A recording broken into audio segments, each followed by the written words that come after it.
Hey guys, Rob Shoecraft here with Three Storm Fitness. Today I want to just offer a discussion. Hopefully I won't go on for too long, but it's a discussion that came up last night, and it's come up several times, and I think it's important to talk about.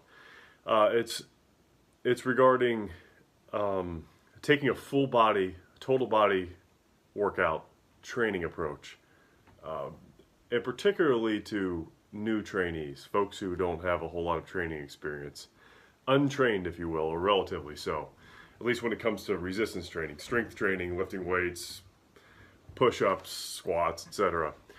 I had met with a new client last night, and he had some concerns as far as he came from a background, he hasn't lifted weights in several years, and however, when he was lifting weights about 8 or 9 years ago, he had like a 4-day split approach, very similar to like a bodybuilding style, where you might have like a chest day, a leg day, maybe shoulders and buys, back and tries, or vice versa, whatever. Excellent approach for building muscle, especially for somebody who has a nice strong foundation. I have had experienced many huge gains that way myself, so have millions of others. And that's actually how I got my start. So much so, in fact, that when I was studying to be a personal trainer, studying to get my personal trainer certification, I could receive my ACE manual, one of the first manuals, book about this thick. I was turning open the pages looking for the, for the 4-day split, hypertrophy bodybuilding style, and there was like a page and a half on it in like 600 pages. So it took me a while to shift that paradigm in my head. So anyways, I just want to talk about, I just want to say I totally understand his concern and his question. But I want to talk about some of the reasons why, for most of my clients, at least general population, I take a full body approach to training initially. So I taking a couple notes here, just wrote a couple things down. In the 3 main sections here. One reason why I don't necessarily start with a individual muscle group day, like a chest day would be an example, don't necessarily start there, is because it's not really necessary. When you're talking about strength goals, when you're talking about body composition goals, say gaining muscle, even losing fat for that matter, or at least aiding in losing fat, which building muscle of course assists with. When you have somebody who's relatively untrained, who doesn't have a lot of experience, it doesn't take much to stimulate growth. In fact, if you've ever heard that you can't lose muscle, sorry, you can definitely lose muscle. If you can't gain muscle and lose fat at the same time, perhaps you may have heard that. It is very difficult to do that if you have a lot of experience, if your body's accustomed to resistance training. However, in the early stages, you absolutely can. I mean, I have clients who have. I've seen a million other people who have. When you're starting off, you can do. It's like one of the few times in your training that you can actually hammer out multiple goals in one fell swoop, or at least get a nice strong start on them. So, take advantage of that. You don't have to do, 12 sets of different chest exercises to light it up in order to build muscle growth in your chest. Yeah, that'll absolutely do it. Adding volume will certainly do the trick.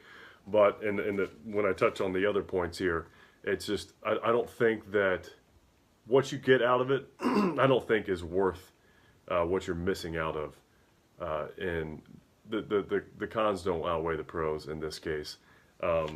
Down the road, absolutely. If somebody came to me and we did an assessment, I could tell that they moved very well and they've been training for a long time, and they just wanted to get kind of a new, kind of a different approach, a different perspective on their training, a way to maximize muscle volume, muscle growth, then absolutely we'd probably start on something like a individual muscle group split, 3 or 4 day split, or something that will allow to target in high volume, but not for a new person. It's just not necessary. Also, you get some other benefits depending on how you structure your full body workout. if you do it in like circuits, for instance, you can also get some of that extra building up in work capacity. So if anybody has goals as far as stamina or muscle endurance, that's going to help as well. Building up a cardiovascular system, of course, doing cardio training individually is always going to be, almost always anyway, going to be more beneficial than kind of trying to lump it in to a circuit training approach. Nevertheless, doing that circuit training approach, you're certainly going to have some cardiovascular benefits. When your cardio's up, your recovery is going to be up. You're going to recover better in between sets. You're going to recover better in between workouts. Everything wins. So again, starting strong. I'm not talking about seasoned lifters. I'm not talking about advanced athletes. I'm talking about somebody who just wants to get into working out, and why this total body approach would be beneficial, in my opinion, and many others as well. I'm editing this in. This is one thing I forgot to mention. Kind of like a little bonus, or we'll call it insurance, a little sidebar reason for total body training, at least with new folks, is that, again, it kind of provides an insurance for, I hate to build a program out of anticipation of days missed, but it's almost inevitable. Not with everybody, but it's almost inevitable that when folks are trying to build habits, they're going to have slip-ups. Life gets in the way, that whole thing, and they're going to miss workouts. If you're taking a total body approach, let's say you're doing a full body split 3 days a week. Well, it's not really much of a split. Full body workout 3 days a week of some kind, and that's what's on the agenda. But maybe you don't hit one or two of those workouts. You still have worked your whole body, at least at some point. And although it definitely helps to train more often, at least, implying that proper recovery and nutrition are in place, but it definitely helps to train more often. But even with a new person, even with just 1 day a week of training, you're still getting some benefit. I see it all the time. I'll dispute that all day. So again, you don't want to necessarily build a program with failure in mind, but if we're being realistic, it's a nice benefit. At least you get something out of the week because you've trained. Whereas if you're just splitting everything into muscle groups, you're probably gonna wind up just having something to do on leg day every day. You're always gonna miss something. So just another little benefit. Second point, it kind of serves as an assessment. When we're doing full body workouts, I might split it into the six functional movement patterns, which I'll get to those specifically in a moment. That's kind of has to do with my third point. But within those 6 functional movement patterns, you're talking about training compound movements, big compound movements that are going to work multiple muscle groups at once, or at least multiple joints at once. So as opposed to something like let's go back to the chest day example. If we're doing flies, we're doing single joint exercise for the most part. Single joint exercise at the shoulder here, you're hitting that chest almost exclusively, with the exception of a couple stabilizer muscles. So that's great. Again, for targeting the chest, kind of as an ancillary or assistance exercise. However, when you're doing compound movements, you're not only getting more. I don't want to say more bang for the buck necessarily, depending on your goals. But yes, with an untrained individual, you're getting more for your effort, for your training economy. So not only are you working the chest. Let's say we're doing a push-up or a bench press. You're working the chest, you're working the shoulders, you're working the triceps. You're getting that all into one.